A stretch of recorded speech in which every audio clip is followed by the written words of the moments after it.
गौरव ठाकुर नाम तो सुना ही होगा, लेकिन ध्रुव राठी का तो 200 करोड़ से भी ऊपर है और ये बात उसको अच्छे से पता है।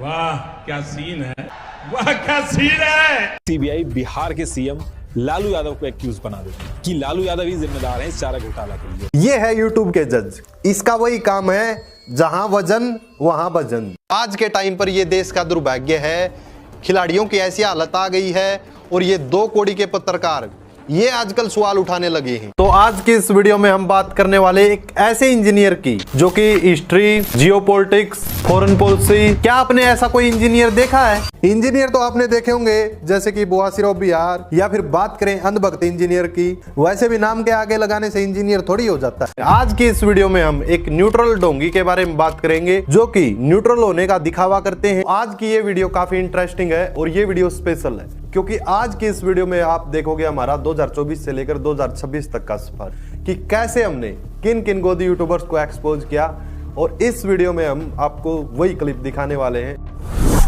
आजकल 10-12 साल के बच्चे ये ऐसे ध्रुव भाई की वीडियो आ गई, ध्रुव राठी ने बोला तो सच बोला। सही कहा तूने अलविस, आई एग्री विद यू। दोस्तों आप लोग देख सकते हो इसको, क्योंकि ध्रुव भाई की वीडियो तो बच्चे भी देखते हैं स्कूलों में और उन बच्चों को टीचर बोलते हैं कि ध्रुव भाई की वीडियो देखा करो। लेकिन तेरी तो बहुत सारी ऐसी वीडियोज हैं जो कि तू घर वालों के साथ बैठकर भी नहीं देख सकता और वो वीडियो पब्लिश है और तू एक्सपेक्ट करता है कि पब्लिक तेरी वो वीडियो जरूर देखे क्योंकि उन पर कोई रेस्ट्रिक्शन तो है नहीं। वो वीडियो अंकल आंटी के साथ बैठकर देख के आदमी हैं, ये अपने व्यूज के लिए कभी भी अपनी विचारधारा बदल सकते हैं। इन्होंने अपने एक पॉडकास्ट में कहा था कि इनका फेवरेट कॉमेडियन समय रैना है। अभी हमको समय रहना बहुत पसंद है। हाँ वो भी अच्छा है, वो पर थोड़ा सा वैसा कॉमेडी करते हैं, कैसे?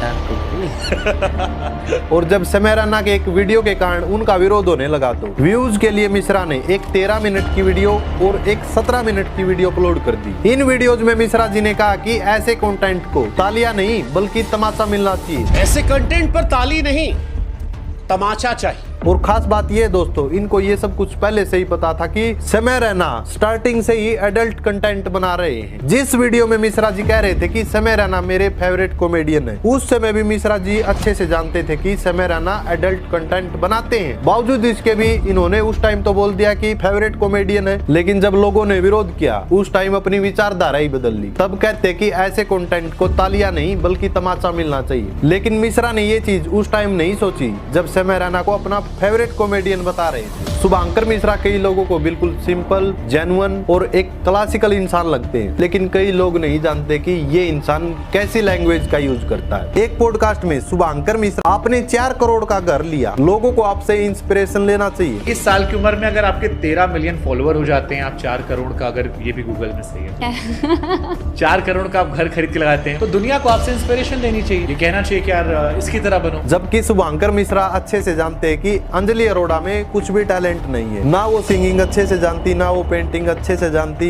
ना ही वो एक्टिंग अच्छे से जानती, और एक ही चीज करना जानती हैं जो कि सॉफ्ट पोर्न के बिल्कुल क्लोज है। भाई साहब इंडिया के साइंटिस्ट को छोड़कर, IPS IAS को छोड़कर, ओलंपिक मेडलिस्ट को छोड़कर एक इंस्टाग्राम की नचनिया से इंस्पायर होने की सलाह देते हैं। देखो ऐसे हैं हमारे देश के न्यूज एंकर, और इससे क्या असर पड़ता है? जो बच्चे UPSC और मेंस के एग्जाम के लिए तैयारी कर रहे हैं या फिर अदर एग्जाम के लिए तैयारी कर रहे हैं, उन पर क्या असर पड़ेगा? वो सोचेंगे कि हमारे से ज्यादा इज्जत तो इनकी है। सच बात तो ये है कि शुभांकर मिश्रा को वीडियो अपलोड करने की इतनी जल्दी होती है कि कभी कभी बिना जांच पड़ताल के, बिना किसी डीप रिसर्च के वीडियो अपलोड कर देते हैं। जैसे कि ज्योति मल्होत्रा पर बिना किसी जानकारी के 13 मिनट के आसपास वीडियो अपलोड कर दिया और बाद में वो डिलीट किया, और उसका टाइटल था ज्योति मल्होत्रा बेगुनाह या गद्दार। इस वीडियो में भी शुभांकर मिश्रा ने नहीं माना कि ज्योति मल्होत्रा से गलती हुई है। इसके अपोजिट इससे पहले वाला वीडियो डिलीट कर देते हैं और माफी भी नहीं मांगते। इनका हर बार का यही काम है, माफी मांगने की बजाय वीडियो को ही हटा देते हैं। वोट चोरी को लेकर शुभांकर मिश्रा ने जो वीडियो बनाया था, वो वीडियो क्वेश्चन पूछने के लिए नहीं बल्कि बातों को घुमाने के लिए बनाया गया था। इस वीडियो में भाई ने 4 सवाल पूछे कि राहुल गांधी ने जो इलेक्शन कमीशन पर आरोप लगाए हैं वो क्या सही है? दूसरा,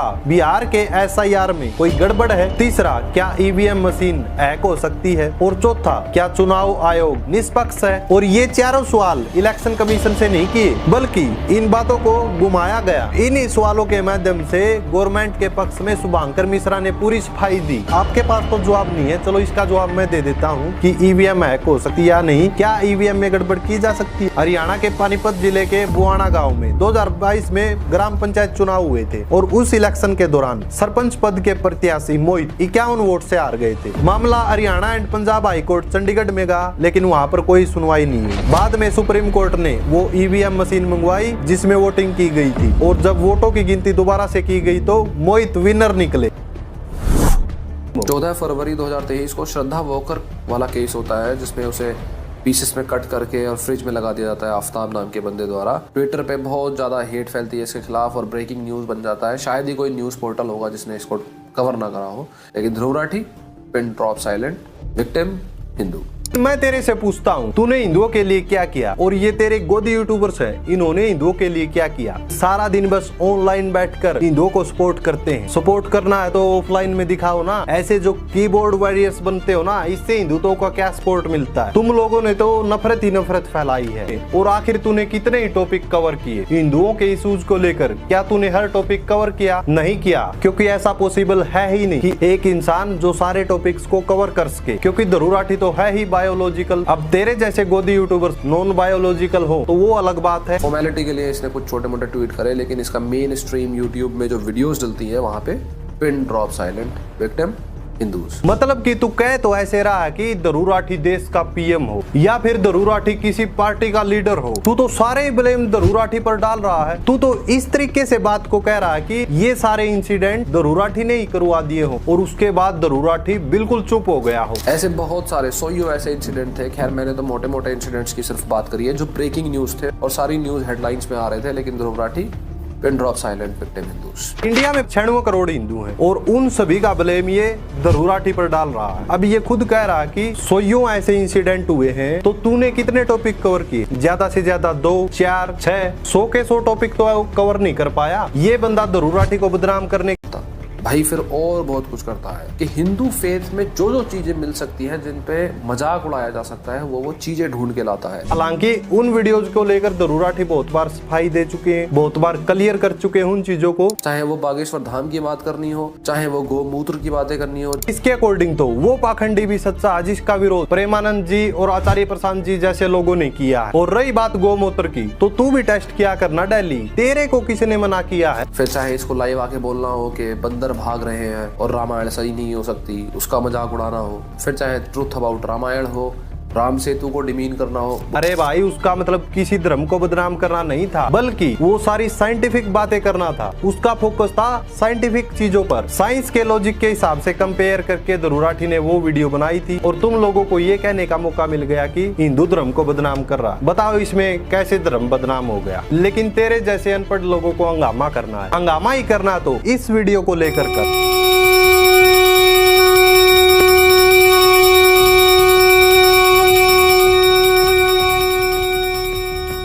लेकिन अब इनको नहीं बोल रहा कि पाकिस्तान चले जाओ, क्योंकि तुझे पता है कि तोड़फोड़ करने वाले भी हिंदू थे और ये जो रंगारंग प्रोग्राम करने वाले भी हिंदू ही थे और रंगारंग प्रोग्राम देखने वाले भी हिंदू ही थे।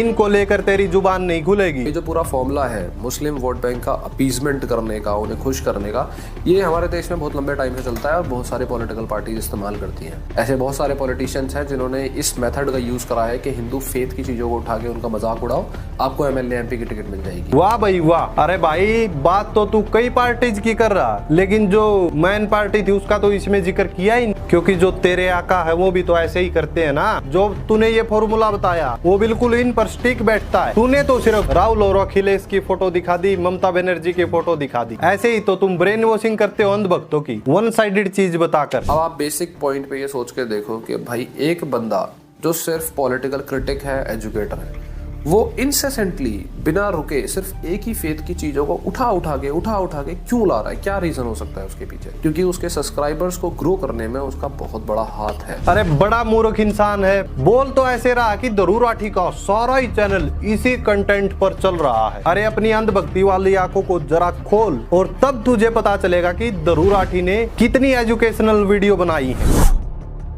जब सीबीआई डायरेक्टर के अपॉइंटमेंट पर सवाल उठा, सीधा ही नॉर्थ कोरिया और चाइना के ट्रिप पर ले गया। पीएम मोदी पर ऑपोजिशन ने कई बार एलिगेशंस लगाए कि वो टॉप एग्जीक्यूटिव बॉडीज जैसे सीबीआई में अपने लॉयलिस्ट्स को इंस्टॉल करते हैं। इसमें भी सीबीआई डायरेक्टर पोस्ट पर ऋषि कुमार शुक्ला जी के अपॉइंटमेंट को लेकर ऑपोजिशन ने काफी उन्हें हेवीली क्रिटिसाइज किया था। उनका कहना था कि गवर्नमेंट ने इनकी अपॉइंटमेंट जानबूझकर सीबीआई डायरेक्टर के तौर पर की थी ताकि ऋषि जी, जो ऑपोजिशन के हिसाब से मोदी गवर्नमेंट के लॉयल ऑफिसर है, उनसे सरकार मन चाहे काम करवा सकती, क्योंकि सीबीआई का पॉलिटिकल इस्तेमाल ज्यादातर ऑपोजिशन के खिलाफ केसेस फाइल करने और इन्वेस्टिगेट करने में किया जाता है। भाई सवाल था कि भारत में सीबीआई पर सरकार का कंट्रोल होता है या नहीं, और जवाब मिला चाइना और नॉर्थ कोरिया में क्या होता है। अब यूजुअली चाइना में भी ऐसा ही होता है। उनके गवर्नमेंट बॉडीज में शी जिनपिंग कम्युनिस्ट पार्टी के ही टॉप पार्टी वर्कर्स को प्लेस करते हैं, और नॉर्थ कोरिया में तो वर्कर्स पार्टी ऑफ कोरिया यानी किम जोंग उन की सरकार ही सभी एग्जीक्यूटिव इंस्टीट्यूशंस को कंट्रोल करने के लिए सारे छोटे बड़े डिसीजंस पास करते हैं। मतलब जहां बात मोदी पर करनी थी वहां बात घुमाकर चाइना पर ले गया। टॉपिक को घुमाने में तो गौरव को मेडल मिला है, क्योंकि जब सीधा सवाल करना पड़ता है तो गौरव उस टॉपिक को घुमा देता है, और गौरव इस चीज में एक्सपर्ट है। अब सुनो इलेक्टोरल बॉन्ड पर इसका एनालाइज क्या बोलता है। दूसरा बड़ा काउंटर जो करंट गवर्नमेंट दे रही है वो ये कह रही है कि जब ये लॉ 2017 में पार्लियामेंट से पास हुआ था, तब ये इकलौता ऐसा लॉ था जिसमें सारे अपोजिशन पार्टीज एक हो गए थे और किसी ने भी इस लॉ का विद्रोह नहीं किया। इनफैक्ट ये लॉ फुल मेजॉरिटी में पास हुआ था, सबकी सहमति और सबकी रजामंदी से। लेकिन अब जब सुप्रीम कोर्ट ने इसे खारिज कर दिया अनकॉन्स्टिट्यूशनल कहकर, और उन्होंने देखा कि इलेक्शन नजदीक आ रहे हैं, तो वो सभी पार्टीज पलट गए, उन्होंने इसका विद्रोह करना शुरू कर दिया। हर जगह पर यही छाया हुआ है कि इलेक्टोरल बॉन्ड्स बीजेपी गवर्नमेंट के साइड से एक सबसे बड़ा फ्रॉड है। लेकिन असली बात क्या छुपाई गई। कांग्रेस ने 2019 के इलेक्शंस में कहा था कि अगर हमारी सरकार आती है तो इस इलेक्टोरल बॉन्ड जैसी स्कीम को खत्म कर देंगे, लेकिन गौरव ने इस बात का जिक्र किया ही नहीं।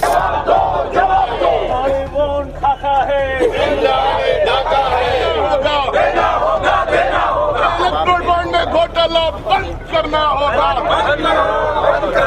अरे इलेक्टोरल बॉन्ड तो खाका है, कानून की आड़ में चुनावी बॉन्ड लूट है, लूट है, लूट है। चुनावी चंदे में घोटाला बंद करो, बंद करो, बंद करो। उल्टा ऐसे दिखाया कि इलेक्शन से पहले सभी पार्टी साथ में हो और अभी पलटी मार रही हो, क्योंकि अगर ये चीज बता देता तो लोग समझ जाते कि कौन पहले से ही इस स्कीम के खिलाफ था। इसलिए जो बात उसके नैरेटिव के लिए ठीक थी बस वही दिखाया, और जो पूरी कहानी खोल सकती थी उसको चुपचाप छुपा दिया गया। लेकिन गौरव ने इससे भी डेंजरस पार्ट छुपा लिया, बताया ही नहीं कि कैसे कई केसेस में पहले ईडी की रेड पड़ती है और कुछ ही दिनों बाद वही कंपनी बीजेपी को इलेक्टोरल बॉन्ड का चंदा दे देती है, फिर उसी कंपनी को बड़ा कॉन्ट्रैक्ट मिल जाता है। गौरव ने ये चीज तो छुपाई ही साथ उन कंपनियों के नाम भी नहीं बताए। ये पूरा पैटर्न जहां रेड, डोनेशन और कॉन्ट्रैक्ट ये तीनों ही एक ही लाइन में जुड़ जाते हैं, इस पर एक भी शब्द नहीं बोला तो लोगों को समझ में आ जाता कि पैसा सिर्फ डोनेशन नहीं एक इन्वेस्टमेंट भी बन चुका है। ऐसे ही जब मणिपुर जहां पर रेप, मर्डर और ह्यूमन राइट्स का ग्रेव क्राइसिस था, वहां गौरव ठाकुर ने सरकार से सवाल करना तो छोड़ो बल्कि अलग अलग 2 वीडियो बनाकर गवर्नमेंट को डिफेंड करने की पूरी कोशिश की। तो ये बताना क्या कोई नॉर्मल प्रोटेस्ट में ऐसा होता है क्या? This is definitely abnormal and so are the reasons behind it. इस प्रोटेस्ट में आप मानो या ना मानो कुछ बहुत ही वायलेंट टेररिस्ट ऑर्गेनाइजेशंस का हाथ है। ये भारत को इनस्टेबलाइज करने का एक प्रोपेगेंडा है और पूरे इश्यू को लेबल कर दिया हिडन एजेंडा। नेक्स्ट गोदी यूट्यूबर अंधभक्तों के प्यारे आरजे रौनक। एकदम से हालात बदल गए, जज्बात बदल गए, एकदम इन्होंने वक्त बदल दिया, जज्बात बदल दिए, जिंदगी बदल दी। 119 पे इतनी अच्छी पार्टनरशिप चल रही थी। ओ भाई मारो मुझे मारो। ये बात इस बंदे पर लागू होती है क्योंकि 2019 से पहले जो वीडियोज आती थी ना वो बिल्कुल देश के मुद्दों पर आती थी, गवर्नमेंट को क्रिटिसाइज भी करता था। बीजेपी के ही विधायक को भरी सभा में जूतिया दिया, तब से पूरा देश यही पूछ रहा है कि आखिर ये क्या जूतिया था। लेकिन 2019 के बाद ऐसा घोल पिलाया गया, इसको ऐसा घोल पिलाया गया, ये बंदा तब से अंधभक्ति कर रहा है और कोई इसके खिलाफ बोल दे उसको देशद्रोही बोलने लगते, मतलब कि कोई इसको क्रिटिसाइज भी नहीं कर सकता। ऐसे आरजे का मुख्य काम रेडियो पर बातें, संगीत और समाचार जैसे प्रसारणों को होस्ट करना, लेकिन ये आरजे थोड़ा अलग है। इसकी भाषा में इससे एक चीज जोड़ देनी चाहिए, वो है चाटुकारिता, क्योंकि आजकल इन जैसे आरजे की कमाई का साधन रेडियो नहीं बल्कि चाटुकारिता है। पहले ये बंदा जहां बाबाओं को क्रिटिसाइज करता था, गवर्नमेंट को क्रिटिसाइज करता था, यानी कि देश के हर मुद्दे पर बोलता था, एकदम से इसको अचानक से क्या हो गया, फंडिंग मिल गई, अब कुछ भी बोले। अब बहुत सारे लोग जो हिंदू धर्म के ठेकेदार हैं वो इसकी साइड लेते हैं, लेकिन देश के मुद्दों पर बात नहीं कर रहा तो क्या हो गया, हमें तो देश से कुछ लेना देना है नहीं। ऐसे में अंधभक्तों की ब्रेन वॉशिंग हो चुकी है। इसकी नफरत वाली वीडियो देखकर ऐसी इसकी ऑडियंस बन गई है, वो भी इसी की तरह जहर उगलती है, यानी कि वो टॉक्सिकपन, जैसे कि किसी को मार ही देगा ये, वो सब कुछ वीडियो के अंदर नजर आता है। पहले की वीडियो देखिए।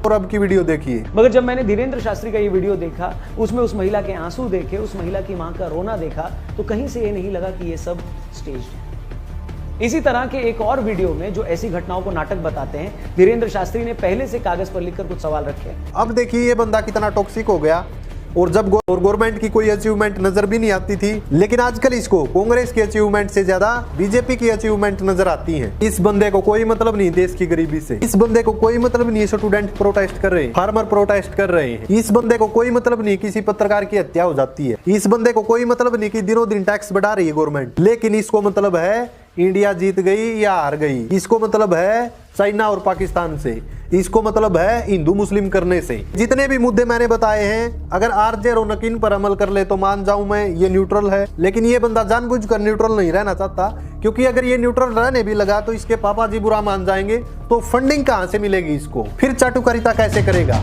तो इनको तो जानते ही होंगे, मैं तो जानता नहीं, क्योंकि मैंने तो अभी कुछ दिन पहले इनकी वीडियो देखी है। AKTK उर्फ कानिया प्रोपगेंडा फैलाने के मामले में ये टॉप के गोदी यूट्यूबर्स में से एक है। ये पूरी कोशिश कर रहा है हरियाणा और पंजाब का भाईचारा बिगड़े, और इस नैरेटिव को समझने के लिए सबसे पहले एक सिंपल कंपैरिजन करना होगा ध्रुव राठी वर्सेस नीतीश राजपूत। दोनों अपने वीडियो में देश के मुद्दों पर बात करते हैं, कभी कभी वीडियो दोनों की डिले भी हो जाती है, लेकिन रिएक्शन अलग अलग, चुप हो गया, बिक गया, डर गया। और नीतीश के लिए भाई न्यूट्रल है तो टाइम ले रहा होगा। फॉर एग्जाम्पल, जब पहलगाम अटैक हुआ, IT सेल ने ध्रुव राठी के कमेंट्स भर दिए, जबकि उसने तब तक कह भी दिया था कि मैं वीडियो बना रहा हूँ, और नीतीश 15 दिन तक कोई वीडियो नहीं आई, बिल्कुल साइलेंस। और कमेंट सेक्शन में टेक योर टाइम भाई, इस टाइप्स के कमेंट्स, ना ही कोई आउटरेज और ना ही कोई ट्रोल। ये डिफरेंस कोई कोइंसिडेंस नहीं है, ये है IT सेल का नैरेटिव कंट्रोल, जहां एक को बाइस साबित रखना हो और दूसरे को न्यूट्रल दिखाना हो, चाहे दोनों का डिले बिल्कुल सेम हो। और तुमने नोटिस किया होगा नीतीश की हर एक वीडियो के नीचे एक पैटर्न फिक्स्ड होता है, जैसे कि ध्रुव राठी गलत है और नीतीश राजपूत सही है। फाइनली अनबाइस्ड कंटेंट भाई न्यूट्रल है, ध्रुव राठी बाइस्ड है। सेम लैंग्वेज, सेम इमोजी और सेम टाइमिंग, इसको बोलते हैं कमेंट ब्रिगेडिंग। जब साइंड या फिर फेक अकाउंट्स कमेंट्स को भर देते हैं ताकि परसेप्शन बन जाए कि नीतीश न्यूट्रल है और पब्लिक नीतीश के साथ है, तो पब्लिक जब जान लेती है कि नीतीश न्यूट्रल है तो वो बीजेपी के डायरेक्ट नाम लेने की उम्मीद ही नहीं रखती, और नीतीश भी इसी इल्यूजन का फायदा उठाता है, कांग्रेस का नाम लेकर ओपनली क्रिटिसाइज करता है, और जैसे ही बात बीजेपी पर आती है उसका टोन बदल जाता है, रूलिंग पार्टी, सिस्टम, सरकार जैसी जेनरिक लाइंस बोलकर ओरिजिनल टारगेट को डाइल्यूट कर देता है। क्योंकि उसने अगर मोदी सरकार का नाम लिया तो वही लोग जो उसको न्यूट्रल क्रिएटर बोलते हैं उसको बाइस्ड कहकर ट्रोल करने लगेंगे, और इसी वजह से नीतीश एक सेफ जोन प्ले करता है, जहां ना बीजेपी नाराज होती और ना ही ऑडियंस उसकी न्यूट्रलिटी पर सवाल उठाती। और इस पैटर्न का सबसे क्लियर एग्जांपल मिला इलेक्टोरल बॉन्ड्स वाली वीडियो में। 2022-23 तक नीतीश राजपूत की वीडियो में यूथ इश्यूज, एजुकेशन, इकोनॉमी जैसे टॉपिक्स होते थे, और सबको लगा बंदा जेन्युइनली समझने की कोशिश कर रहा है। लेकिन 2024 आया, इलेक्शन सीजन स्टार्ट हुआ, आई एक video electoral bonds explain. Court के अंदर ऑन रिकॉर्ड बोला कि हम कांग्रेस को इसलिए पैसा दे रहे हैं ताकि कांग्रेस पावर में रहे, क्योंकि उससे हमारी कंपनी को फायदा है। हाई कोर्ट अपना जजमेंट सुनाता है जिसमें बीजेपी और कांग्रेस को फॉरेन फंडिंग लेने के मामले में गिल्टी डिक्लेयर कर दिया जाता है। 21 ऐसी कंपनीज मिली जिन्होंने तब बॉन्ड्स खरीदे जब उनके ऊपर सेंट्रल एजेंसी, सीबीआई, ईडी इन्होंने रेड मारी। और ये जो बॉन्ड था इसके ऊपर अल्ट्रावायलेट रे मारी गई, तो पता चला कि इसके अंदर एक सीक्रेट नंबर है। इस वीडियो ने सब कुछ क्लियर कर दिया। पूरे 45 मिनट्स की वीडियो में पहले 25 मिनट्स तक राजीव गांधी, इंदिरा गांधी, कांग्रेस कांग्रेस कांग्रेस, बीजेपी का नाम सिर्फ लास्ट की 5-6 मिनट्स में, वो भी रूलिंग गवर्नमेंट लेकर बोलता है। इसलिए इसमें कहा गया कि इससे बढ़िया तो इलेक्टोरल ट्रस्ट ही था, उसमें कम से कम 20,000 से ऊपर वालों के नाम तो पता चल रहे थे सबको। तो इसके आने की वजह से तो कोई 100 करोड़ या 1000 करोड़ भी कोई दे दे तो भी नहीं पता चलने का किसी को, और इसका फायदा रूलिंग गवर्नमेंट को होगा। तो देखिए, इसको लाने से जो दिक्कत थी वो सॉल्व नहीं हुई। पहले भी रूलिंग गवर्नमेंट जो थी उसको ज्यादा पैसा मिलता था, अभी भी रूलिंग गवर्नमेंट जो है उसको ज्यादा पैसा मिल रहा है। तो मैदान में जब ये उतरते हैं तो रूलिंग पार्टी के पास 10 गुना ज्यादा पैसा होता है। तो ये एक फेयर गेम नहीं हो सकता। भाई मोदी गवर्नमेंट बोलने में क्या दिक्कत है, किस बात का डर है? सुप्रीम कोर्ट ने तो बीजेपी का नाम लेकर बोला था ये स्कीम अनकॉन्स्टिट्यूशनल है, पर आपको किस बात की दिक्कत है? आधी वीडियो में तो राजीव गांधी कांग्रेस कांग्रेस कर रहे थे, और अब बीजेपी की बारी आई तो नाम नहीं लेना है। वैसे भी कैसे लेगा? जो लोग कमेंट्स में उसको न्यूट्रल बोलते हैं वो बीजेपी का नाम लेते उसको न्यूट्रल नहीं बोलेंगे। इसलिए अगर बीजेपी का नाम नहीं लोगे, बीजेपी पर सवाल नहीं उठाओगे, तो तुम न्यूट्रल हो। और ये नीतीश अच्छी तरह जानता भी है और करता भी है। ये देखिए केरला स्टोरी पर भाई का क्या कहना है। इस फिल्म के जो डायरेक्टर है उनके ऊपर एफआईआर तक हो गया था ताकि इस फिल्म को बैन कर दिया जा सके, किसी भी तरीके से इसको रोक दिया जा सके। लेकिन इस फिल्म के जो डायरेक्टर हैं, ऐसा बताया जा रहा है कि उन्होंने बहुत सारे जो प्रूफ है जिनके बुनियाद पे इस वीडियो को बनाया है वो उन्होंने सबमिट कर दिया। तो जो भी चीजें इस मूवी के अंदर दिखाई जाने वाली है वो सब कुछ 100% फैक्ट है। भाई अगर इस मूवी का एक फैक्ट सही है तो फिर सुप्रीम कोर्ट क्यों बोल रहा है जो 32,000 कन्वर्टेड आतंकवादी लड़कियों का नंबर दिखाया गया है वो फिक्शन है, यानी कि काल्पनिक, इसका वास्तविकता से कोई लेना देना नहीं है। और जो ये डायरेक्टर बोल रहा है कि मैंने सारे एविडेंस दिखा दिए हैं, तो कोर्ट क्यों बोल रहा है आई क्यों no authentic data to backup the suggestion that the figure of conversion is 32,000 और एनी अदर स्टेबलाइज्ड फिगर, यानी कि कोई ठोस सबूत नहीं दिखाएगा कि 32,000 या फिर इतने बड़े लेवल पर कन्वर्जन हुआ है। मतलब इंजीनियर भाई चाटने की भी हद होती है, आप तो एकदम चाट के लाल कर दीजिए। भाई जिस डायरेक्टर के दम पे ये कूद रहा था सुप्रीम कोर्ट के आदेश पर, वही डायरेक्टर डिस्क्लेमर लगाता कि ये मूवी काल्पनिक है, पर तब तक देश में दंगे हो चुके थे। बिल्कुल इसमें इस्लाम की सच्चाई बताई गई है, अल्लाह की सच्चाई बताई गई है। ऐसा कौन सा भगवान है, ऐसा कौन सा अल्लाह है जो आपको यह आदेश देता है कि जाके लड़कियों की रूह तक को छीन दो? हमारे श्री राम थे जो अपनी पत्नी की इज्जत बचाने के लिए श्रीलंका तक चले गए थे अपनी सीता को वापस लाने के लिए, और आपके अल्लाह लड़कियों की इज्जत को ऐसे बेचने के लिए कहते हैं? शर्म आती है मुझे इस्लाम धर्म के ऊपर। Mind disturbing movie, mind disturbing. लोग को पाकिस्तान भेजना चाहिए, लिटरली ये मुल्लों को पाकिस्तान भेजना चाहिए। सारे अब्दुल एक जैसे होते हैं, सारे अब्दुल एक जैसे होते हैं। क्यों लगता है सारे?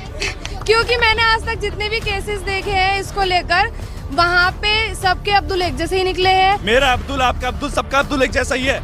जिस दिन काट के बंद हो गए ना तब समझ में आएगा। ऐसे सैकड़ों वीडियो जंजीरें में दिखा नहीं सकता, पर आप उनकी भाषा समझ जाओ। और इससे इंडिया में कितना हेट फैला है। इस मूवी में रियलिटी के नाम पर बेशर्मों की तरह झूठ दिखाया गया है। खैर, डायरेक्टर से धोखा खाने के बाद इंजीनियर भाई मूवी रिव्यूअर का काम छोड़कर अब इलेक्शन कमिश्नर बना है। राहुल गांधी का फॉर्मूला है कि पहले इलेक्शन हार जाओ, पब्लिक के अंदर एलिगेशंस फैलाओ, लीगल कंप्लेन ना करो, एफिडेविट देने से मना कर दो, और फिर पूरे मीडिया के अंदर जाके छाती पीट दो कि हमारा वोट तो चोरी हो गया भाई, बीजेपी ने हमारा वोट चोरी कर लिया। सेक्शन 80 आरपी एक्ट के तहत इलेक्शन पिटीशंस फाइल किए जा सकते हैं, लेकिन फिर भी ये लोग करते नहीं। जब कर्नाटका के इलेक्शन कमीशन के ऑफिसर ने राहुल गांधी से कहा कि आप एफिडेविट दे दीजिए भाई कि इस लिस्ट में बहुत सारे प्रॉब्लम्स हैं, गलत लोगों का नाम जोड़ा हुआ है या फिर बोगस लिस्ट है, तो राहुल गांधी ऐसे गायब हो गए जैसे गधे के सर से सी। अरे ज्ञानी गणेश के नाती, अगर एफिडेविट के बाद जांच करोगे तो फिर अखिलेश यादव ने 18,000 वोट्स का एफिडेविट दिया था, और अपोजिशन ने संसद में इस एफिडेविट का कॉपी दिखाकर प्रोटेस्ट भी किया था, ये बताने के लिए कि एफिडेविट तो एक बहाना है, असल में ध्यान मुद्दों से भटकाना है। ये तो अभी शुरुआत है, आगे आगे देखो भाई। अपने मालिक को बचाने के लिए वोट चोरी पर क्या क्या बोलता है। बेंगलोर का जो महादेवपुरा कॉन्स्टिट्यूएंसी है वो बहुत बड़ी कॉन्स्टिट्यूएंसी है। अकेले यहाँ पे 6.5 लाख के आसपास वोटर्स है। और बेंगलोर के जो बाकी के और भी कॉन्स्टिट्यूएंसीज है, जैसे कि शिवाजी नगर हो गया, क्षमा राजपेट हो गया, ये जो कॉन्स्टिट्यूएंसीज है ना, ये बहुत ज्यादा मुस्लिम डोमिनेटेड एरियाज है और यहाँ पे बहुत सारे डुप्लीकेट वोटर्स पाए गए। ये बेंगलोर के शिवाजी नगर की लिस्ट है, इसमें आप देख सकते हैं 717 में ये जो नाम आ रहा है वही सेम नाम 244 में भी है। दोनों का नाम रहमतुल्लाह है, दोनों के पिता का नाम भी अब्दुल सलाम है, हाउस नंबर भी दोनों का 3 है। बस यहाँ पे एज आप देखिए कि डिफरेंट है। महाराष्ट्र के जो मुस्लिम डोमिनेटेड एरियाज है ना, जहाँ से की कांग्रेस जीतती है, वहाँ पे एबनॉर्मल राइज देखा गया वोटर्स की संख्या में। धुले सिटी में 20.58%, मालेगांव सेंट्रल में 43%। जो फेक वोटर्स वगैरह है ना, वो आपके कॉन्स्टिट्यूएंसी में निकल रहे हैं। जहाँ जहाँ पे मुस्लिम डोमिनेटेड एरियाज है वहीं पे ऐसी चीजें क्यों सामने आ रही है? एक बात तो माननी पड़ेगी, भाई कितना भी कोशिश कर ले, खुद को हिंदू मुस्लिम करने से रोक ही नहीं सकता। आखिर पार्टी का सवाल है ना। मतलब सेम कॉन्स्टिट्यूएंसी के अंदर सेम नाम, सेम पिता का नाम, सेम हाउस नंबर के साथ सिर्फ एज डिफरेंस है। यही सेम केस बेंगलोर के क्षमा राजपेट में भी है। 763 में आयशा बानू है, हस्बैंड का नाम है मोहम्मद हशीम, हाउस नंबर है 12/2। फिर 196 में सेम नाम आयशा बानू, हस्बैंड का नाम मोहम्मद हसीम, हाउस नंबर 12/2। और यहाँ की जो सीट है ना, वो एज एक्सपेक्टेड कांग्रेस ही जीतती है। अब कांग्रेस के खुद के जो कॉन्स्टिट्यूएंसी है ना, जहाँ से वो जीत रहे हैं, वहाँ से डुप्लीकेट वोटर्स निकल आ रहे हैं। अब मैं आपको केरला का केस दिखाता हूँ कुछ एग्जाम्पल्स के साथ कि कैसे केरला के अंदर वोटर फ्रॉड हो रहा है। ये इन स्क्रीनशॉट्स में आप देख सकते हो कि किसी एक वोटर के पास कभी 2 वोटर ID का नंबर है, कहीं पे सेम वोटर ID 2 लोगों के पास है, कहीं कहीं पे सेम वोटर ID तो 3-3 लोगों का भी है। भाई तो क्या राहुल गांधी इस तरीके से वायनाड में इलेक्शन जीते थे? मतलब उल्टा चोर कोतवाल को डांटे। ये फ्रॉड इंजीनियर राहुल गांधी से पूछ रहा है कि दूसरी कॉन्स्टिट्यूंसी में भी फेक वोटर्स हैं, उसका क्या? अरे भाई साहब, थोड़ा दिमाग है क्या? कुछ लॉजिक भी है क्या तुम्हारी बातों में? या फिर व्हाट्सएप यूनिवर्सिटी से ग्रेजुएशन कर ली? राहुल गांधी भी यही पूछ रहे हैं कि आखिर देश भर में इतने फेक वोटर्स क्यों हैं। उन्होंने ये नहीं बोला कि सिर्फ महादेवपुरा कॉन्स्टिट्यूंसी में ही इतने फेक वोटर्स हैं। और फेक वोटर्स का पता करके तो उनको लिस्ट से बाहर निकालने का काम तो ECI का है। अगर ECI इस काम को नहीं कर पा रहा तो सवाल ECI से पूछा जाएगा। लेकिन ये गवार राहुल गांधी पर सवाल उठा रहा कि फेक वोटर्स क्यों हैं। भाई साहब, ये जवाब तो इलेक्शन कमीशन देगा ना, क्यों है फेक वोटर्स। लेकिन क्या करें, अंधभक्त बनने के बाद इनका दिमाग घुटनों में चला जाता है। Secular doggy. अरे ये आपका नया डॉगी है क्या? हाँ, ये विदेशी ब्रीड है, बहुत पैसे लगा के सेक्युलरिज्म के लिए ट्रेनिंग दी है। उजड़ा चमन जी खुद विदेश में बैठ के मोदी जी की आरती उतार रही है। तो करे तो देशद्रोही और तू करे तो राष्ट्रभक्त।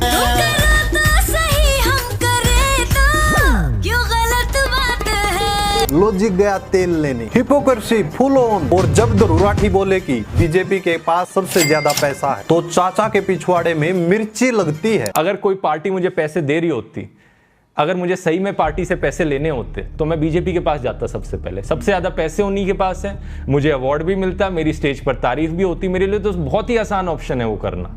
और लेकिन आप में फकीरी नहीं है। मैंने वो ऑप्शन इसलिए नहीं चुना क्योंकि मुझे सही में देश की परवाह है। मैं अपने सेल्फिश मोटिव्स को सेकंड प्रायोरिटी दे रहा हूं और सबसे ऊपर मैं देश को लगा रहा हूं यहाँ पर। भाई झूठ क्या बोला? अगर दरुराठी को सच में ही पैसा लेना होता तो वो कांग्रेस से पैसा क्यों लेता? सीधा डायरेक्ट बीजेपी से ले लेता, जिनके पास 1000 करोड़ का IT सेल है। लेकिन जो मोदी से सवाल करे वो एंटी नेशनलिस्ट, और जो मोदी जी के पैर धोए वो न्यूट्रल एनालिस्ट। आज के टाइम में देश में सवाल करना भी एक प्रोपेगेंडा फैलाना हो गया है। देशद्रोही कौन हो गया, तू या फिर दरुराठी? प्रोपेगेंडा फैला कौन रहा है, तू या फिर दरुराठी? ये उजड़ा चमन का असली काम है। पब्लिक का दिमाग घुमाओ, मैन मुद्दों से ध्यान भटकाओ, और दरुराठी राहुल गांधी, अरविंद केजरीवाल, रवीश कुमार जैसे लोगों का नाम लेकर घुमा घुमा कर व्यूज कमाओ। और तेरे जैसे लोग जर्नलिस्ट नहीं बल्कि IT सेल के एंटरटेनर्स हैं। और सुन, कंटेंट बनाना सीख ले, ऐसे नहीं कि किसी के भी पीछे पागल कुत्ते की तरह भोगता रहे। और ये सिर्फ यूट्यूब पर भोगता ही नहीं बल्कि खालिस्तानी डिटेक्टर है। पंजाबी सेलिब्रिटीज को डिटेक्ट करता है एज ए खालिस्तानी। जिसको चाहे तब मन किया देशद्रोही का टैग ठोक देता है। और इस बार निशाने पर दिलजीत पाजी को लिया। भाई क्यों? क्योंकि उसने अपनी मूवी सरदार जी 3 में एक पाकिस्तानी एक्ट्रेस आमिर आनिया को कास्ट कर लिया। और उसी पर उजड़ा चमन जी चढ़ गए, बोले कि दिलजीत देश से गद्दारी कर रहा है। दिलजीत चाहता तो अपनी फिल्म को रिलीज होने रुकवा सकता था। और इस मूवी में क्लियरली वो सबसे बड़ा स्टार है, तो ऑब्वियसली उसका इन्फ्लुएंस बहुत है इस फिल्म पर और जो लोग इस मूवी को बना रहे हैं उनके ऊपर।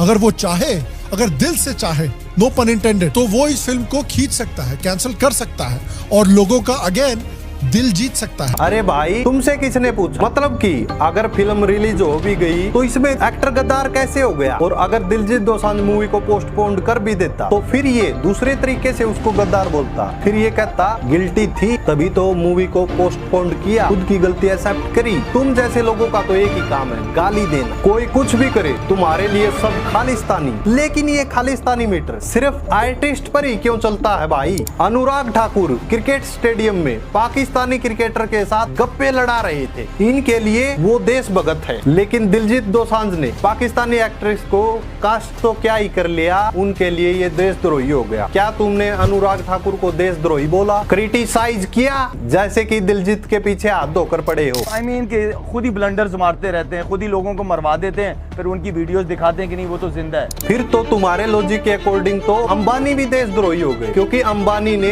दिलजीत को अपने बेटे की वेडिंग में बुलाया था, फ्री में नहीं, करोड़ों पैसे देकर। कम से कम 20 मिनट और सर, आप बोले 30 मिनट और।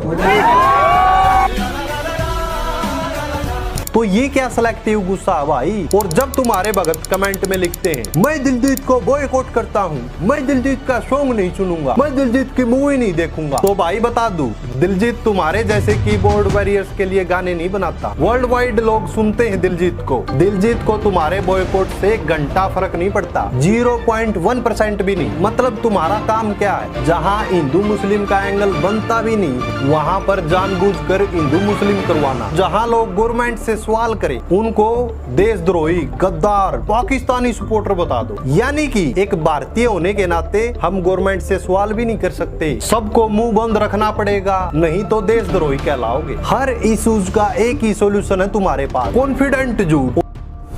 बलूचिस्तान 7000 BCE ओल्ड है, लेकिन मेजर साहब तो कुछ और ही कह रहे हैं। और भगत मंडली कमेंट्स में वाओ सर वाओ, मेजर साहब आग लगा दो पाकिस्तान में, आज ही खत्म करवा दो मेजर साहब।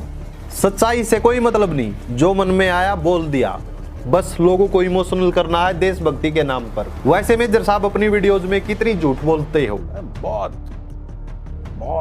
इस पूरे 1 घंटे के दौरान मेजर साहब ने झूठ तो बोली ही, साथ ही साथ क्वेश्चंस को भी हाइड कर दिया। इनका काम है चश्मा उतारा और लगा दिया, चश्मा उतारा और लगा दिया। पूरी वीडियो में मेजर साहब ने ऐसी बातें की हैं जिनकी कोई सेंस नहीं बनती। रिपीटेड अगेन एंड अगेन वही बातें की, तुक्के मारना, प्रेडिक्शन करना, जो कि इनकी प्रेडिक्शन बाद में गलत निकल जाती है। अगर कोई इनकी पहली बार वीडियो देखता है तो ऐसा लगेगा कि इनसे तो बड़ा कोई ज्ञानी है ही नहीं, लेकिन जब वो ध्यान से इनकी वीडियो देखेगा तब पता चलेगा कि यार कितना फेंकता है ये आदमी। नीरज चोपड़ा तो केवल 89 मीटर फेंकता है, लेकिन ये बंदा 89 किलोमीटर तक फेंकता है। मेरी है काम। फिर जब बोला कराची तो मैंने बोला हो ना हो INS विक्रांत ने करा है, हो ना हो INS विक्रांत ने करा है। मतलब कि मेजर साहब सिर्फ अंदाजा लगा रहे हैं कि हो ना हो, कि हो ना हो, पहले तो कंफर्म करो। लेकिन मेजर साहब की ऑलवेज एक थ्योरी होती है।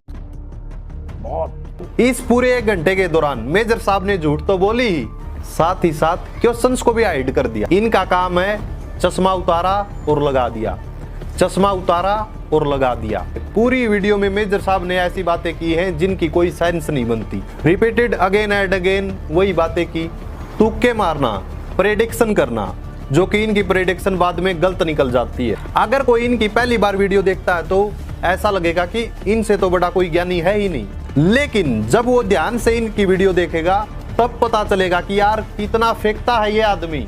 नीरज चोपड़ा तो केवल 89 मीटर फेंकता है, लेकिन ये बंदा 89 किलोमीटर तक फेंकता है। मेरी है काम। फिर जब बोला कराची तो मैंने बोला हो ना हो INS विक्रांत ने करा है, हो ना हो INS विक्रांत ने करा है।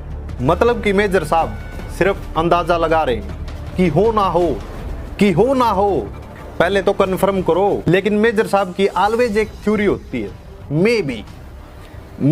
हाँ, कराची पोर्ट पर अटैक हुआ है, क्या अटैक हुआ है वो देखने वाली बात है, लेकिन अटैक तो हुआ है। यहां भी मेजर साहब को कोई कंफर्मेशन नहीं, खुद फेक न्यूज फैला रहा था कि भारत ने पाकिस्तान के ऊपर कब्जा कर लिया, पाकिस्तान के अंदर आर्मी घुस चुकी है। जोसेफ गोबेल्स की एक बहुत मशहूर कहावत है कि अगर एक झूठ को कई बार बोलो तो लोग उसको सच मानना शुरू कर देते हैं। और यही कहावत इनके मन में बैठ गई और ये भी अपने सब्सक्राइबर्स को ऐसे ही बेवकूफ बनाते हैं। हक है, और मैं तो यहां तक कहता हूं कि आपका हक नहीं है सवाल पूछना, आपका धर्म है, आपकी ड्यूटी है, आपका फर्ज है सवाल पूछना। तो आस्क क्वेश्चंस। बात है जहां पर सवाल पूछने की, वो सवाल आपने गवर्नमेंट से पूछे नहीं पूछे। और जो फेक न्यूज आप फैला रहे हो उसको सवाल पूछना नहीं कहते, उसको प्रोपगेंडा फैलाना कहते हैं। कैसे मेजर गौरव आर्या अपनी ऑडियंस को पागल बना रहे हैं। पाकिस्तान हेट का कार्ड प्ले करके अपनी ऑडियंस को खुश कर देता है। ऐसी ऐसी खबरें चलाई जाएंगी पाकिस्तान की तरफ से जो आपको डाउट करने पे मजबूर कर देंगी। जैसे कुछ ही दिन पहले खबर आई, पाकिस्तान ने बोला कि 5 राफेल गिरा दिए भारत के 5 राफेल, राइट? 5 राफेल गिरा दिए, 5 राफेल गिरा दिए। चलो मान लेते हैं कि पाकिस्तान की साइड से मिस इन्फॉर्मेशन दी गई या फिर फेक न्यूज फैली, लेकिन इसने इंडियन मीडिया पर एक बार भी सवाल नहीं किया, क्योंकि ये खुद ही उस गोदी मीडिया का हिस्सा है। Set fire to the Karachi port, आग लगा दो कराची में, फूंक डालो पूरे शहर। मेजर गौरव आर्या, क्या आपको लग रहा है पाकिस्तान का नक्शा बहुत बुरी तरह बिगड़ने वाला आज रात? मैं बता रहा हूं, आज की रात देखना कयामत की रात है पाकिस्तानियों, सो मत जाना, आज की रात को कयामत की रात है। तुम्हारे सर पे मौत का नंगा नाच हो रहा है। नहीं सो जाओ, लेकिन एक आंख खुली रख। पाकिस्तान वाले भी कैसे इसका मजाक बना रहे हैं, कह रहे कि पहले इस गोबर आर्या को संभालो। गजब बेइज्जती है। गौरव आर्या को लेकर कह रहे हैं कि पहले इस जोकर को संभालो, हमला बाद में करना। इस तरीके से मेजर गौरव आर्या ने अपनी इंसल्ट करवाई है। और इसके साथ साथ ये सुसु कैसे इसकी आमे आ मिला रहा है। देश का दुर्भाग्य है कि ऐसे जर्नलिस्ट टीवी चैनल्स पर हैं।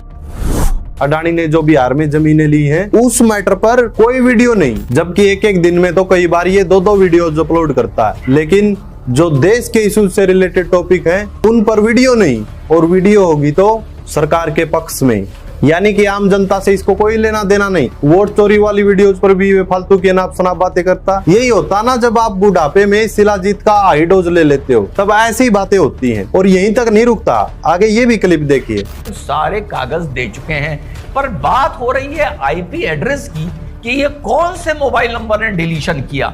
तो भैया कर्नाटका पुलिस को कहीं जाने की जरूरत नहीं है, अब तो सारा खेल ही बिगड़ गया। तुरंत अपनी कर्नाटका के संबंधित थाने से अपनी रवानगी दर्ज कराएं। एक टीम उत्तर प्रदेश प्रयागराज आए। बिल्कुल इलॉजिकल फैक्ट। इन सभी फैक्ट्स का काउंटर हम पहले वाली वीडियोज में भी कर चुके हैं। इसका काम है सिर्फ गवर्नमेंट को डिफेंड करना, किसी एक पार्टी को डिफेंड करना।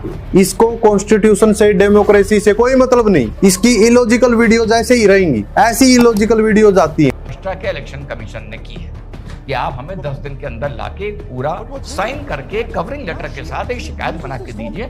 और ये समझ रहा कि जनता तो बेवकूफ है। अरे भाई साहब, राहुल गांधी ने जो कुछ बोला प्रूफ के साथ बोला है। जो कोर्ट केस वाली बात थी वो रूल तो 2023 में बीजेपी ने चेंज कर दिए, तो फिर अब वहां पर कोई ऑप्शन ही नहीं बचता। लेकिन इनको बहाना मिल गया, कोर्ट में जाकर केस क्यों नहीं कर रहा। इसकी वीडियोज में कोई भी डीप एनालिसिस नहीं मिलेगी, बिना मेहनत किए वैसे ही वीडियोज अपलोड कर देता है। ना इसकी वीडियोज की ठीक से रिसर्च होती और ना इसकी स्क्रिप्ट राइटिंग में दम। भाई साहब, अगर स्क्रिप्ट राइटर की कमी है तो हमारी टीम में से ले जाएगा, देखो। लेकिन कई बार तो ऐसा होता है कि दिन में 2 वीडियोज अपलोड करता है और उन वीडियोज में ना ही ज्यादा एक्चुअल इंफॉर्मेशन मिलेगी। यार ये बंदा ऑब्सेस्ड नहीं हो गया है, ऑब्सेस्ड तो ये पहले था। वाकई ही is passing through some very severe mental trauma. ये ट्रॉमा क्यों ना हो, ये ट्रॉमा क्यों ना हो, मैं तो अभी भी कह रहा हूं, सत्य हो या असत्य हो जिम्मेदार प्लेटफॉर्म है। जब जर्मन पेपर यह लिख रहा है कि डोनाल्ड ट्रंप ने 4 बार नरेंद्र मोदी से इस बीच बात करने की कोशिश की। देश के इश्यूज से इसको कोई मतलब नहीं, इसको मतलब है अपना पेट भरने से। मैं एक ही चीज बोलना चाहता हूँ, चाहे तू दिन में 2 वीडियो अपलोड कर या फिर 20 वीडियोज अपलोड कर, लेकिन थोड़ी सी ना मात्र रिसर्च कर लिया कर। और ऐसी एक नहीं, इसकी सैकड़ों वीडियोज हैं बिना लॉजिक की। इस वीडियो में ये मोदी के पंजाब न जाने का रीजन भी बताता है। पंजाब में फ्लड जाए, पीएम क्यों नहीं जा रहा है, पीएम क्यों नहीं जा रहा है। अरे भैया, हर जगह हर आदमी नहीं जाता है। देश एक तरीके से, एक प्रोटोकॉल से, एक फ्रेमवर्क से चलता है। आई बात समझ में? वाह, मतलब कि आप प्रोटोकॉल, लेकिन इलेक्शन के टाइम पर मोदी जी जब सरदारों वाला बेस बनाते हैं कि तब कोई प्रोटोकॉल नहीं आता।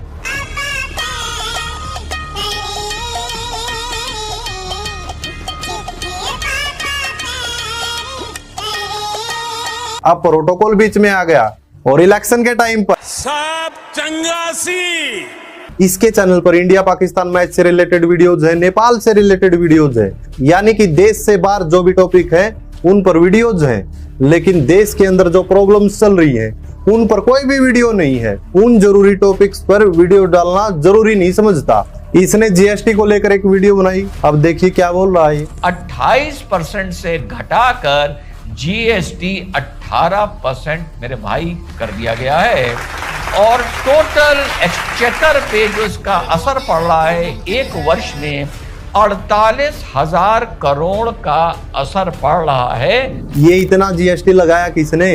पहले तो प्रॉब्लम क्रिएट करो और फिर सॉल्यूशन ढूंढ दो। और इस वीडियो में ये साबित करना चाहता है कि वाओ कितना मतलब कम कर दिया जीएसटी, ये सब कुछ कम कर दिया, मोदी जी की वजह से हुआ ये। लेकिन ये नहीं पता कि ये बढ़ाया किसने था। और उसी में बैकग्राउंड म्यूजिक चल रहा, मोदी है तो मुमकिन है। ये सब कोई एंकर या जर्नलिस्ट जैसे काम नहीं है, ये स्पेशली दलागिरी है। ये अपनी वीडियोज में सरकार की तारीफों के पुल बांधता है। चलो ठीक है, आप सरकार की तारीफों के पुल बांधो, आपको मना कोई नहीं कर रहा, लेकिन कम से कम झूठ तो मत बोलो। जो एक्चुअल में इश्यूज हैं, एक्चुअल में प्रॉब्लम है, उनसे ध्यान क्यों भटकाने की कोशिश कर रहे हो। तक कि कई लोगों का तो कहना है कि ऋषभ बिदूड़ी ने एसएससी स्कैम को लेकर वीडियो जरूर अपलोड की थी और उस वीडियो में गवर्नमेंट की साइड ली थी, लेकिन जब लोगों ने क्रिटिसाइज किया, लोगों ने गाली दी, तब वो वीडियो डिलीट कर दी। ऐसा ही एक टॉपिक वोट चोरी, जो कि लोकतंत्र के लिए सबसे जरूरी था। अपोजिशन ने इलेक्शन कमीशन और बीजेपी पर वोट चोरी के आरोप लगाए। ये एक सीरियस इशू था डेमोक्रेसी के लिए, क्योंकि अगर ये हरामखोर इस टॉपिक पर वीडियो बना देता तो बीजेपी को बचाना मुश्किल हो जाता। इसलिए इसने सोचा इससे अच्छा तो वीडियो ही ना बनाए, साइलेंट। लेकिन इस भाई ने इस टॉपिक से बचने के लिए एक तरीका निकाला और पता नहीं कहां से ये बात जोड़कर लाया कि अभी हमें इस टॉपिक पर बात नहीं करनी, क्योंकि अमेरिका के द्वारा भारत पर और भारत सरकार पर दबाव बनाया जा रहा है और ऐसे में हमें इस टॉपिक पर अभी बात नहीं करनी चाहिए। इंडियन गवर्नमेंट पे बहुत गंदे वाला प्रेशर जो है वो यूएसए की तरफ से आ रहा है, ये सबको पता है, ठीक है। और ये प्रेशर जो है ना वो इंडियन गवर्नमेंट पे नहीं है, वो इंडिया पे है। जब मैं आगे आपको समझाऊंगा तो आपको समझ में आएगा। इंडिया पे है तो फिर इंडिया को यूनाइटेड खड़ा होना चाहिए। उसके बाद वो बहरीन गए और बहरीन में जाकर उन्होंने किससे बातचीत करी, क्या हुआ, फिर इंडिया में आए तो सीधे वोट चोरी की बात शुरू हो गई। राहुल गांधी वाला जो सेगमेंट है उस पर मैं कुछ नहीं बोलता, क्योंकि भाई देखो इतना हार्डकोर एलिगेशन लगाने से पहले हमें सोचना पड़ेगा। एट द सेम टाइम जो ये वोट चोरी वाली सीन है इस पे भी डिस्कशन होना चाहिए, लेकिन अभी नहीं। वाह, इसी को कहते हैं दलाल। भाई साहब वोट चोरी हुई है, डेमोक्रेसी खतरे में है, लेकिन ये भाई साहब कह रहा है कि अभी इस टॉपिक पर बात नहीं करनी है, बल्कि हमें अमेरिका द्वारा इंडिया और इंडियन गवर्नमेंट पर प्रेशर डाला जा रहा है, उस टॉपिक पर बात करनी चाहिए। मतलब कि टॉपिक हाइड करने का अलग ही तरीका। अरे गधे, लोग तो बेवकूफ हैं। मतलब कि तेरे पास 5 मिनट का भी टाइम नहीं है कि वोट चोरी जैसे इशू पर बात करने के लिए। सच बात तो ये है, तुझे और तेरे जैसे लोगों को देश से मतलब नहीं। असली गद्दार तो तुम हो। अगर तुझे सच में देश की चिंता होती तो एक बार वोट चोरी पर बात जरूर करता, क्योंकि ना सिर्फ ये एक पार्टी का जिक्र है, ना सिर्फ ये एक पार्टी की बात है, ये बात है डेमोक्रेसी की। पार्टी कोई भी हो, लेकिन वोट चोरी का जिक्र आया है तो इसका मतलब लोगों के हकों के साथ खिलवाड़ किया गया है। भारत का लोकतांत्रिक देश होना एक बेसिक स्ट्रक्चर है और भारत के लिए इससे महत्वपूर्ण मुद्दा क्या हो सकता है? तुम बीजेपी के पॉकेट के अंदर हो क्या?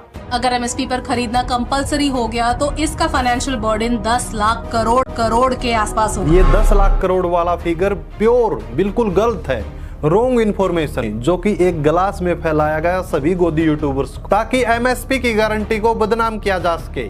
ये फिगर एज्यूम करता है कि गवर्नमेंट को हर एक क्रॉप का हर एक ग्रेन एमएसपी पर खरीदना पड़ेगा, जो बिल्कुल गलत है। फार्मर्स की ये डिमांड नहीं है कि गवर्नमेंट सब कुछ खरीदे।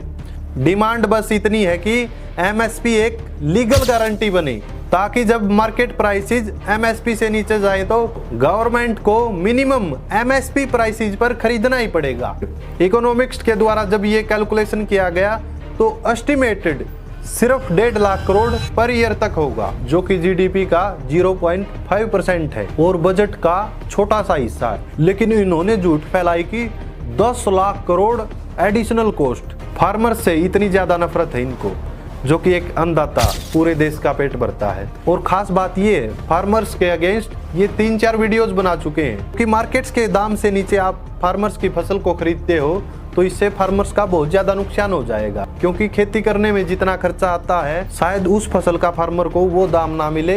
ये तो वही बात हो गई, उतने की तो कमाई नहीं होगी फार्मर की जितने का खर्चा आ जाएगा उसका खेती करने में। तो इसीलिए एमएसपी की गारंटी फार्मर्स चाहते हैं। लेकिन आपके पाँव ने तो 2022 में फार्मर्स की इनकम को डबल करने का वायदा किया था। क्या फार्मर्स की इनकम डबल हुई? नहीं हुई। एक किसान को मिनिमम सपोर्ट प्राइस नहीं दे रहे, ये कैसा डेवलपमेंट? कैसे विश्व गुरु बन गए हम? अगर तुझे सच से प्रॉब्लम है तो फैक्ट्स पढ़, वीडियोस देख। तो हुआ क्या, ये सदगुरु जी ने ट्वीट किया कि we should have reclaimed the name Bharat in the British left. आप पढ़ सकते हैं, समय पर क्या लिखा उन्होंने कि भैया जब पहले भारत था, अभी फिर अंग्रेज आए तो हमें इंडिया बोलने लगे। कॉन्स्टिट्यूशन में दोनों नाम है, इंडिया दैट इज भारत, तो हमें अब भारत रिक्लेम कर लेना चाहिए। हमारा पुराना नाम भी था, किसी ने चेंज किया, तो भैया और तुम्हें कोई किडनैप करके ले जाए वो तुम्हें अब टोनी टोनी बुलाने लगे। तो भाई जब जेल से छूट के आओगे, उसकी जो टोनी तुम्हें बुला रहे थे जो लोग, उनकी गिरफ्त से छूट के आओगे, तो भैया क्या तुम टोनी को बाप बना लोगे या फिर तुम्हारा नाम था उसी से? तो उन्होंने इसको एंटी इंडिया की तरफ ले गए। एंड फॉर समहाउ मुझे लगा ये ऐसे जो पूरा एक जो गुटका है, ये हमेशा ऐसे लोगों पे जो धार्मिक है, जो धर्म को बढ़ावा देते हैं, जहाँ पे जिनकी फॉलोइंग बढ़ रही है, जो जेंजी से भी कनेक्ट करते हैं, इनसे प्रॉब्लम है। तो इसमें मुझे पता इसमें कहाँ से एंटी इंडिया कोई सेंस है? फिर ये बंदा घुमा फिराकर सदगुरु वाले ट्वीट पर आ गया जहां इंडिया वर्सेस भारत की बात की गई थी, और ये बंदा कह रहा कि ध्रुव राठी तो इसको पॉलिटिकल बना रहा है, जबकि सदगुरु तो इसको स्पिरिचुअल बोल रहा था। सच बताऊं तो ये पूरा ही ड्रामा पॉलिटिकल है फ्रॉम वन डे। ये कंट्रोवर्सी तब उठी थी जब अपोजिशन ने जुलाई 2023 में अपने कोalition का नाम इंडिया रखा, और बीजेपी वालों को ये नाम इतना ज्यादा चुभा कि वो काउंटर अटैक में भारत नाम यूज करने लगे। जैसे G20 समिट 2023 में इनवाइट कार्ड्स पे प्रेसिडेंट ऑफ भारत लिखा, मेन्यू कार्ड्स पर भी भारत लिख दी। ये कोई कल्चरल रिवाइवल नहीं था, बल्कि इलेक्शन से पहले अपोजिशन को ट्रोल करने की टैक्टिक्स थी। इंडिया को हम भारत बोल के ही दबा देंगे। और फिर अप्रैल 2024 में NCERT की बुक्स में इंडिया की जगह भारत को रिप्लेस कर दिया। फिर सदगुरु ने ट्वीट किया, we should have reclaimed Bharat when the British land. India has no meaning, bring Bharat into Delhi palace. Dhruv ने सही कहा, both name are in constitution but you are playing divide and rule for politics. Constitution में तो दोनों नाम है, और क्यों कंफ्यूजन फैला रहे हो? Article 1 of Indian constitution clearly कहता है, India that is Bharat shall be A union of states. दोनों नाम ऑफिशियल है, इंटरचेंजेबल। पीएम मोदी खुद G20 में बोले थे, we have no aversion to इधर इंडिया और भारत। तो सदगुरु का इंडिया हैज नो मीनिंग क्या बोलना है? ये तो सीधा कॉन्स्टिट्यूशन को चैलेंज कर रहे हैं और यंगर जनरेशन का ब्रेन वॉश करने की कोशिश कर रहे हैं। भारत पहले था, लेकिन इंडिया ब्रिटिशर्स का। हाँ भाई, लेकिन कॉन्स्टिट्यूशन ने दोनों को इक्वल रखा। ये जो क्रिकेट है अंग्रेजों का दिया हुआ खेल है, मत खेलो क्रिकेट। और कॉन्स्टिट्यूशन में ये इक्वल इसलिए है ताकि हम यूनाइटेड रहें, ना कि डिवाइड रहें नॉर्थ ईस्ट या किसी रिलीजियस को लेकर। ध्रुव ने इसी चीज को पॉइंट आउट किया था, और तू इसको पॉलिटिकल बोल रहा है। असली पॉलिटिक्स तो ये है कि एक तरफ अपोजिशन इंडिया नाम से इलेक्शन लड़ रहा था, दूसरी तरफ भारत नेम को वेपन बना दिया गया डिस्ट्रैक्शन के लिए। अनएम्प्लॉयमेंट, एग्जाम लीक्स, महंगाई, टैक्स, इंफ्रा, सब कुछ भूल जाओ, केवल भारत के नाम पर लड़ते रहो। हमेशा देश की पुरानी चीजों को छेड़ते हो, लेकिन ये कर कौन रहा है? और वो भी स्पेशली इलेक्शन के टाइम पर। बीजेपी के लोग ही हर रोज हिस्ट्री को ट्विस्ट करते हैं ना। एक तो ताजमहल को तेजो महाल्य बना दिया, मतलब कुछ देश में बचने भी दोगे या सारी चीजों की खुदाई शुरू कर दोगे, या फिर एजुकेशन और हेल्थ पर भी चर्चा होगी। और जो ये बार बार पुरानी चीजों को उठाते हो पॉलिटिक्स के लिए, ये कोई कल्चरल प्राइड नहीं बल्कि वोट बैंक लेने की टैक्टिक्स है। एक तरफ स्पिरिचुअल गुरु गवर्नमेंट के एजेंडे को बूस्ट कर देता है, और दूसरी तरफ अपोजिशन को लोग एंटी नेशनलिस्ट बोलते हैं ताकि वो आवाज ना उठाएं। सदगुरु जैसे लोगों को रिस्पेक्ट है स्पिरिचुअल गुरु के लिए, लेकिन वो तो पॉलिटिक्स में घुसे जा रहे हैं। तू अगर सच में न्यूट्रल होता तो फिलहाल के टाइम में जो गवर्नमेंट है, बीजेपी गवर्नमेंट को क्रिटिसाइज करता। ध्रुव राठी ने अपने वीडियो में इतनी बार इंडिया का गलत मैप दिखाया है, लेकिन करोड़ों लोगों में से एक भी व्यक्ति ने आज तक इस गलत मैप के ऊपर क्वेश्चन रेज नहीं किया। इंडिया के गलत मैप को दिखाने के कारण ध्रुव राठी को कॉल आउट नहीं किया। आप सोच सकते हो कि ध्रुव राठी किस लेवल पे ब्रेन वॉश करता है। लोगों के सामने सच्चाई है, वो वीडियो देख रहे हैं बट वो कॉल आउट नहीं कर रहे हैं, ना वो पॉइंट आउट कर पा रहे हैं। और ये जर्मनी में बैठकर हमारे देश के ऊपर वीडियो बनाता है। ये वीडियो इसकी 5.5 लाख लोग देख चुके हैं, लेकिन मजाल है किसी ने अभी तक एक जूता भी मारा हो, कम से कम काला मुंह हो। कम से कम काला मुंह करके गधे पर तो बैठाना चाहिए था। जर्मनी में बैठा धरुराठी इनको नजर आता है, लेकिन ये टकलू इसका पापा विदेश में बैठा प्रोपेगेंडा फैला रहा है, इस पर ये कुछ नहीं बोलेंगे। लेकिन धरुराठी को बार बार कहते कि इंडिया आकर बात कर। ये टकला भी तो विदेश में बैठकर वीडियो बना रहा है। इसके मास्टर अरविंद केजरीवाल जी वो भी सेम बात बोलते हैं। चल तेरी बात मान लेता हूँ मैं, लेकिन ये बता जब 2014 में मोदी की लहर थी, घर घर मोदी हर हर मोदी हो रहा था, उस टाइम दिल्ली में बीजेपी इलेक्शन कैसे हार गई और अगेन फिर इलेक्शन कैसे हार गई? तुम सब लोगों को जलन तो इसी बात की है, मोदी की लहर में आम आदमी पार्टी इलेक्शन कैसे जीत गई? तभी तो तुम बार बार आम आदमी पार्टी को क्रिटिसाइज करते हो। खैर छोड़ो, हमें क्या किसी पार्टी से लेना देना, करो किसी की भी बुराई, लेकिन नफरत मत फैलाओ। मतलब कि टॉपिक कुछ और था, बात कहीं और घुमा दी। अरविंद धरुराठी बात कर रहा था, ये वेबसाइट आम आदमी पार्टी के सोशल मीडिया टीम के द्वारा बनाया गया था और इस वेबसाइट के बारे में सिर्फ आम आदमी पार्टी और उसके लीडर्स को पता था, या फिर उसके सोशल मीडिया वाले टीम को। अब लोग पूछेंगे कि अच्छा आम आदमी पार्टी ने क्या कर दिया, ये बता दो जरा। ज्यादातर काफी सारी आपने देखी होंगी स्कूल की पिक्चरें होती हैं, मोहल्ला क्लिनिक की पिक्चरें होती हैं। आज ही देखा है मैंने ट्विटर पे apptracker.in, इस वेबसाइट पे जाके देखोगे, इस पे सारी आम आदमी पार्टी की 70 प्रोमिसेस थी उनकी, सब प्रोमिसेस लिखी हुई हैं और उसको ट्रैक किया जा रहा है कि कितनी प्रोमिसेस फुलफिल हो चुकी हैं, कितनी नहीं हुई हैं। ये पहली बार किसी पार्टी। अब धरुराठी सोशल मीडिया टीम में था तो ऑब्वियसली उसको तो पता ही होगा। फिर यही सेम काम वो गोवा के इलेक्शन के लिए भी करता है। गोवा के इलेक्शन के बारे में भी एक वीडियो बनाता है और बाद में फिर उसको प्राइवेट कर देता है। अब हो सकता है कि बहुत लोग आके मुझे कहें कि मैं बीजेपी पेड़ हूँ। भाई मैं खुद बीजेपी को गाली देता हूँ, मैंने बीजेपी को कितनी बार रोस्ट किया। भाई उसने दिल्ली के स्कूलों का और मोहल्ला क्लिनिक का जिक्र किया है और तूने उसके काउंटर में क्या फैक्ट्स दिए, तूने उसके फैक्ट्स कैसे काउंटर किए? कोई सेंस है इस बात की? तेरे से भी झूठा आदमी है क्या कोई? दिन रात बीजेपी की चाटुकारिता करता है और फिर कह देता मैं तो बीजेपी को गाली देता हूँ। अरे वाह, हम तो डूबेंगे सनम, लेकिन तुम्हें भी ले डूबेंगे। वैसे एक बात पूछनी थी, हिंदुओं के लिए क्या किया तूने और इस देश के लिए क्या किया तूने, सिवाय नफरत फैलाने के? और न्यूट्रल तू हो भी नहीं सकता, तेरी सारी बातें झूठी साबित की है मैंने। और तू कहता कि मैं फैक्ट्स पर बोलता हूँ। तेरे से बड़ा एंटी नेशनल कोई हो ही नहीं सकता, क्योंकि तेरे जैसे लोगों ने अपना नाम चमकाने के लिए धर्म का यूज किया है और उस धर्म की बेइज्जती ही करवाई है। धर्म का और देश का नाम यूज करके सिर्फ कार्ड प्ले किए ताकि एक साइड के लोग तेरे को सपोर्ट कर सके और उनको लगे कि तेरे से बड़ा कोई देशभक्त है नहीं।